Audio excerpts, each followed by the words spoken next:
Oke, pernah nggak sih kepikiran uang yang ada di dompet kita itu nilainya sebenarnya apa? Nah, kali ini kita bakal ngebahas sebuah argumen yang jujur aja cukup mengejutkan. Dan mungkin ini bakal mengubah cara pandang kita soal harga sikat gigi dan ya, hampir semua hal lainnya. Kita mulai langsung ya dengan pertanyaan yang kedengerannya agak gila.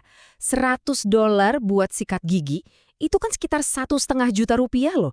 Cuma buat sikat gigi. Iya nggak mungkin lah, konyol banget kedengerannya. Tapi, tunggu dulu. Coba deh kita ingat-ingat lagi. Menurut sumber tulisan yang kita bahas ini, dulu orang juga mikir kalau bensin harganya $5 per galon itu hal yang mustahil. Tapi coba lihat sekarang, udah jadi kenyataan kan? Atau ini deh, timun seharga $3. Dulu mungkin kita ketawa ya dengernya, masa timun doang semahal itu? Puncaknya, ini dia. Selusin telur harganya $12. Anehnya gimana ya? Harga-harga yang dulu rasanya gak masuk akal ini, pelan tapi pasti jadi hal yang normal sekarang. Nah, fenomena inilah yang kita kenal sebagai inflasi. Tapi poin kuncinya di sini adalah, inflasi itu nggak pernah datang kayak perampok di siang bolong. Enggak. Dia itu nyelinap pelan-pelan banget, naikin harga sedikit-sedikit, sementara gaji kita mungkin nggak naiknya secepat itu. Penulisnya punya metafora yang kuat banget buat ngegambarin ini. Katanya, inflasi itu bukan kayak perampok yang datang terang-terangan. Bukan, dia itu lebih kayak keran yang bocor. Netes, terus netes. Pelan-pelan nguras daya beli kita, sampai kita bahkan nggak sadar lagi kalau kita lagi kehilangan sesuatu yang berharga. Dan disinilah argumennya jadi makin serius. Kenapa? Soalnya menurut penulis, yang terkuras itu bukan cuma uang kita loh.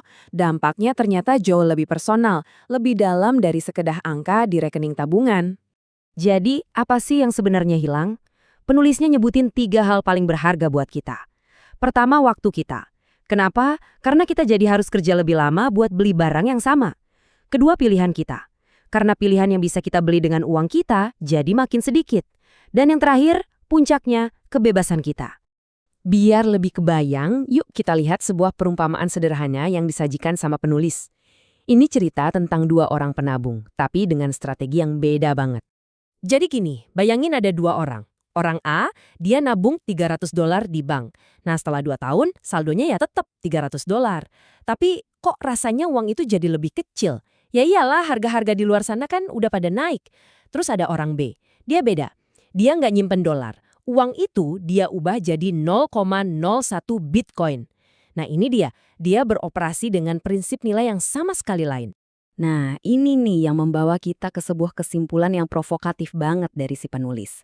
Kalau uangnya sendiri itu rusak, dalam artian nilainya terus-terusan turun, maka menabung di dalamnya itu ya sama aja kayak ngebiarin diri kita dirampok, tapi dalam gerak lambat.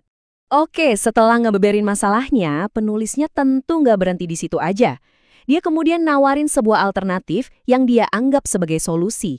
Dan itu adalah Bitcoin. Kenapa harus Bitcoin?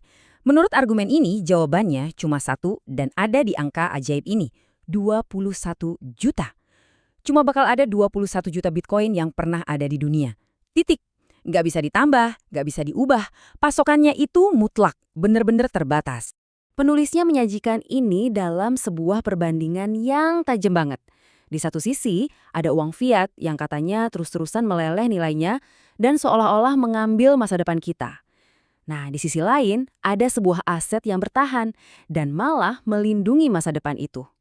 Dan kalau kita lihat ke belakang, ini tuh sebenarnya bukan hal baru. Penulisnya ngingetin kita, dulu harga kopi $3 atau sewa kontrakan $400 itu kedengarannya gila banget. Sama gilanya kayak ide sikat gigi seharga $100 hari ini. Sejarah nunjukin hal yang tadinya mustahil, bisa jadi normal. Pada akhirnya, semua argumen itu ngerucut ke satu hal. Ini bukan soal ngeramal masa depan, bukan. Tapi tentang sebuah pilihan yang ada di tangan kita masing-masing sekarang. Dan pada akhirnya, penulis ini ninggalin kita semua dengan satu pertanyaan penutup yang nusuk banget. Pertanyaannya gini, nanti saat harga sikat gigi beneran nyampe $100, apa kamu masih jadi orang yang megangin dolar yang nilainya terus meleleh? Nah loh, pilihannya ada di tangan kita masing-masing. Ini udah bukan soal sikat gigi lagi kan? Ini soal gimana cara kita ngelindungin nilai dari waktu dan kerja keras kita selama ini.